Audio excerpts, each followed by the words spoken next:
everybody, it's Alana here, and I'm doing a video showcasing my beautiful made-to-order rogue in original natural leather. And before I get started on the video, I wanted to welcome everybody to my channel. Welcome, welcome. If you've been here before, welcome back. If this is your first time, thank you so much for dropping by, and thank you to everybody for supporting this channel. All right, so again, this is my made-to-order rogue 25 in original natural leather. And basically, original natural leather is Coach's version of vegetable tan leather. The color is nutmeg, a beautiful brown taupe with carbon powder accents, which is the zipper overlay and straps, and also nickel hardware. Beautiful combination. Here's the bottom. On the bottom it says original natural leather. And again, this is vegetable tan. This is the only vegetable tan piece by Coach that I have currently. Coach started doing vegetable tan leather last year, and I really love that they're doing this. Overall, they're just trying to be more earth conscious, and they're using recycled materials now. They're vegetable tanning some of their leathers. And basically, vegetable tanning is a more natural process of tanning. The other type of tanning leather is chrome tan, and that's what most brands use. That's most of the handbags or small leather goods that or any leather that you see. I believe most of that is chrome tan, and that's a little less expensive. It's a little less, the process is a little less extensive, and it's a little less natural.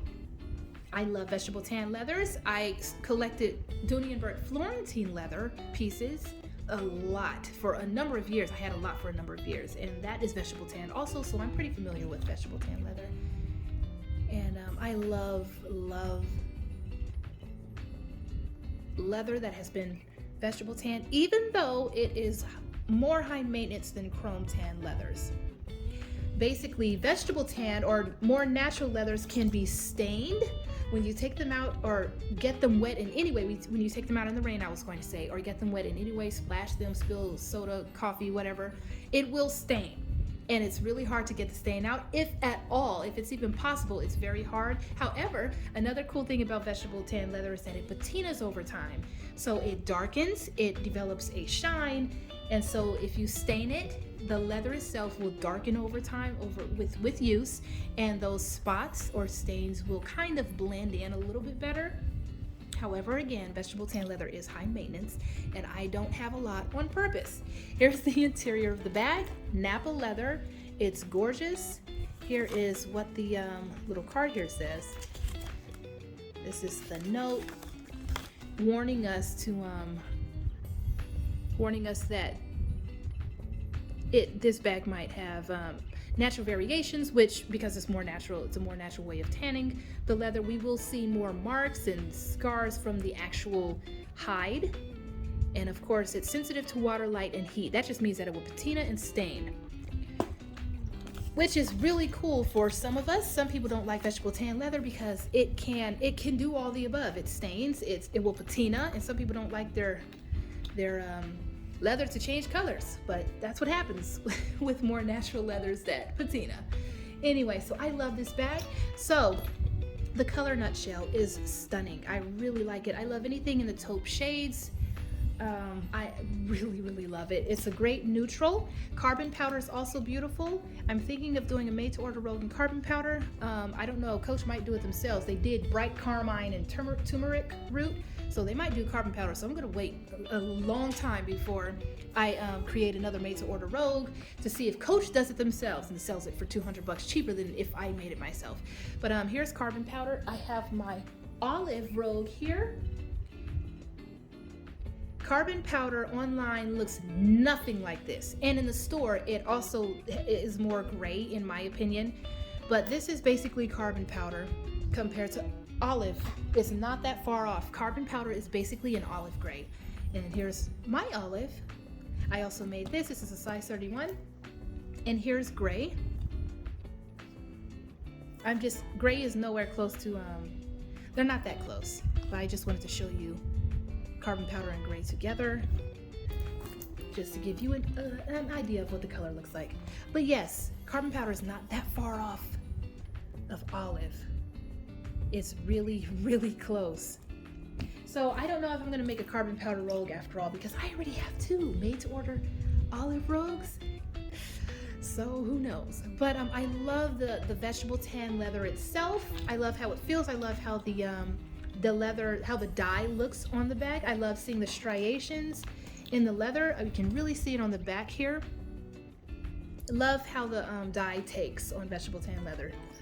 It's just, it has a different look. So even though carbon powder is olive, it looks, I mean, it's like an olive shade. It's a grayish olive. It looks completely different on vegetable tan leather. So now onto the feel of the leather and the scent of the leather. I'll talk about scent first.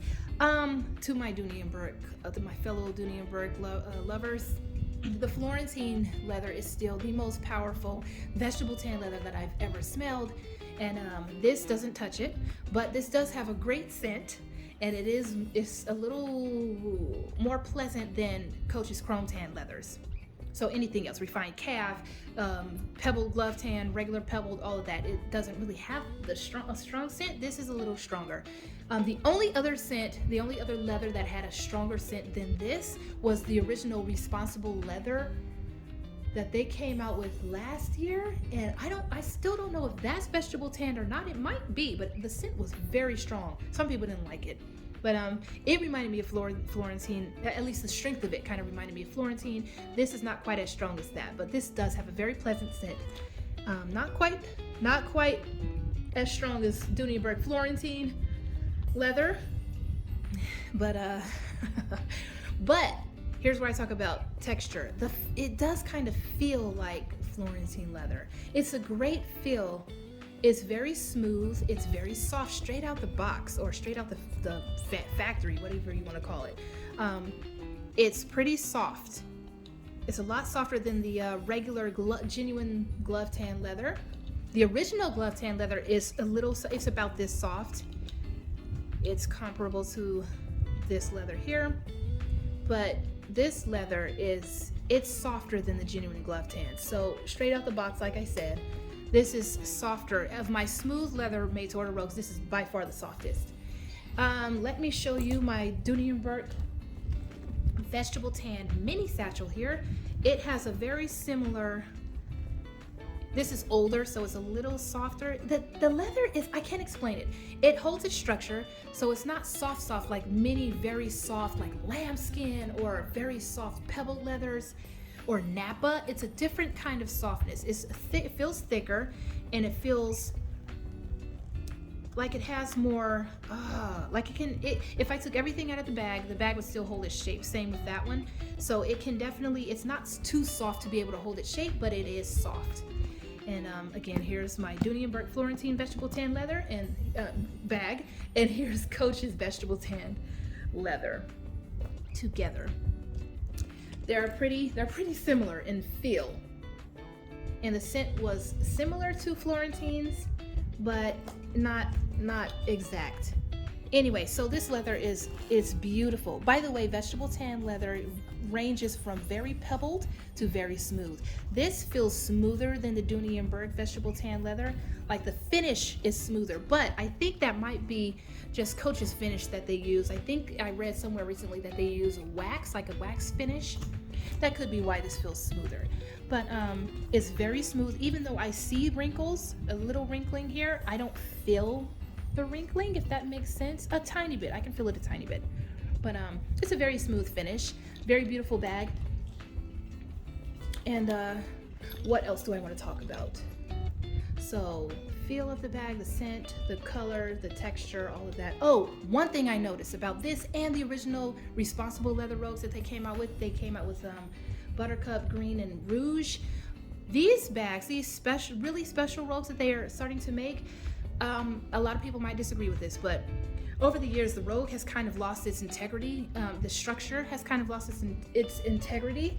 The base has been kind of softened up from the first and second generations. And also the piping here is a lot softer in the most recent 3 generations. From the first generation though, and I even did a video on the first and second and third robes, and I compared them. And I mentioned in that video that the piping here in the first generation robe was very stiff.